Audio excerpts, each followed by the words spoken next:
Good afternoon, dear classmates and tutor. My name is Alexander Rueda, and I'm gonna make a small presentation about my final research proposal, which is called The Impact of IPA Explicit Instruction in Public High School Students in Bogota.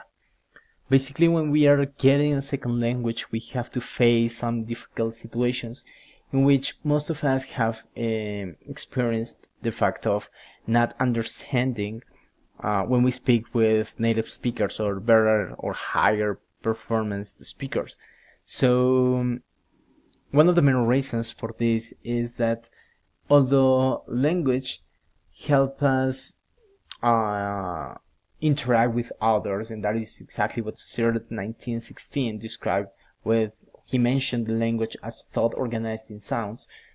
The problematic is that here in Colombia we have been trained regarding a second language, but we are not being exposed to produce different difficult sounds that are not in our mother tongue.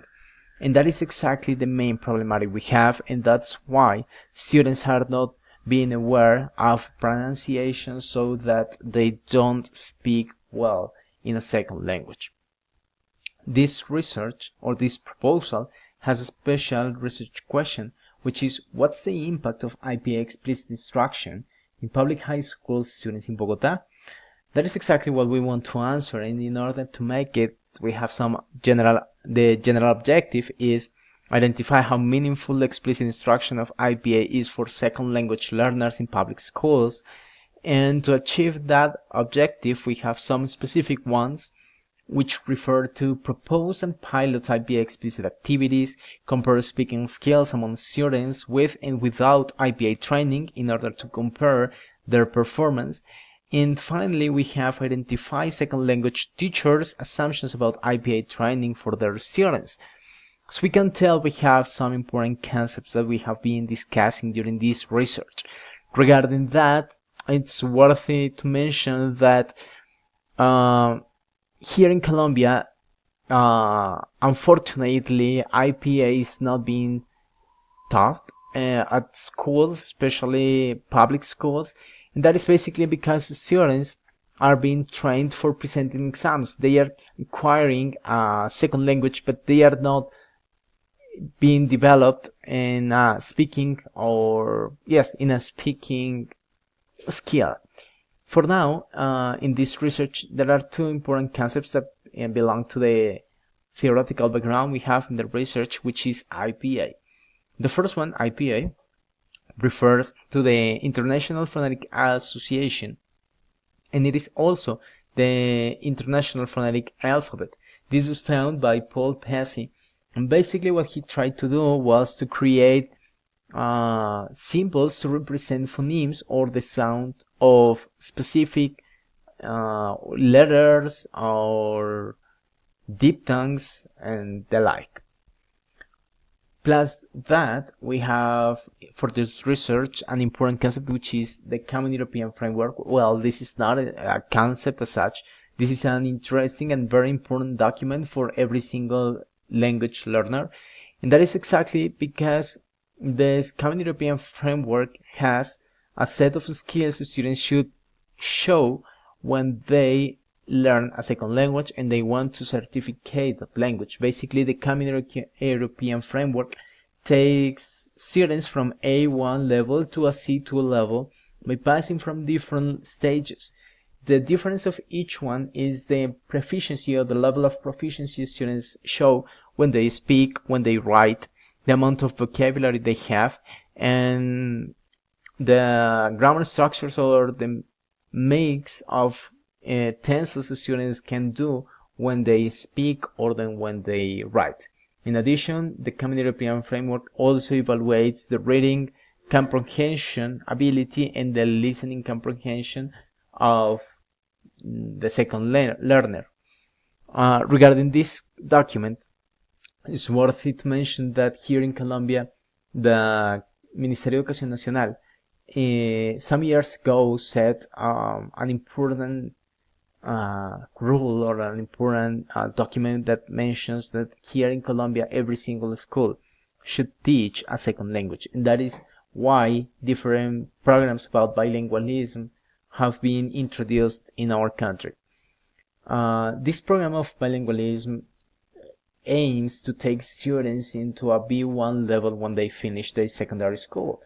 However, the experience has shown that students have been trained just to present exams. They may get familiar with grammar structures, with vocabulary, but they are not having a real exposure for developing their communicative skill in terms of speaking.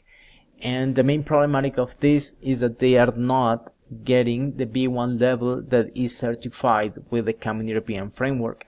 For that reason, it's important to make this sort of research. Another important concept regarding the proposal we have here is a line of research in which this proposal can be set in the Universidad Nacional Abierta a Distancia. Basically, we have the knowledge management in education, as long as through this research we are going to be affecting the education process in the schools, and for that reason also we are going to follow a research approach which is qualitative, and the methodology to frame this research is action research. This concept of action research is really interesting because it takes the researcher into the classroom in order to get ideas, strategies, or to propose different ways in order to improve processes. Action research has a special cycle that starts with planning activities, then we move on to the action, which refers to the fact of implementing those activities that were planned in the previous stage, and then the researcher has to observe the performance of the students in order to reflect and set or draw conclusions regarding the proposal he is making.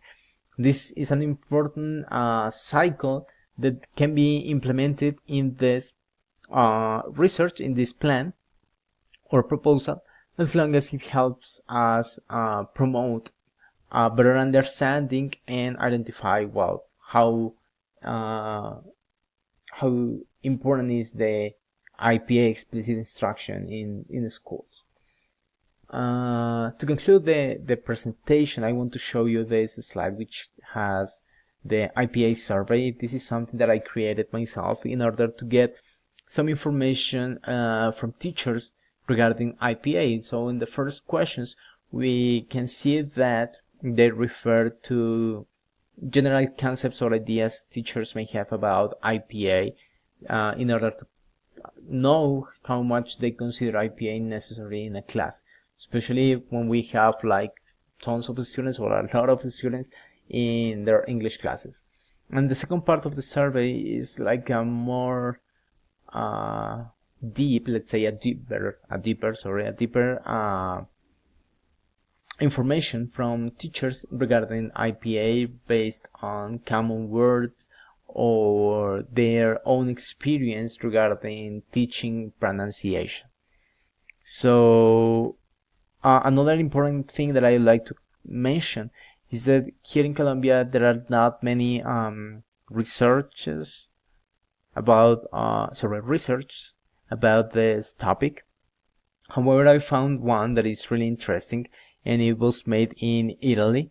The name of this research is English Pronunciation Teaching to Italian Learners. That is something quite similar to my proposal, as long as the researcher, which is called Gebhardt, in 2010 tried to teach pronunciation in English to Italian people.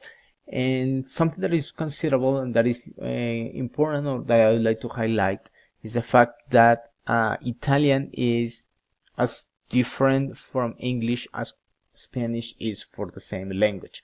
So this researcher tried to set some IPA explicit instruction for his learners, students, in order to have a better performance regarding spoken language in English.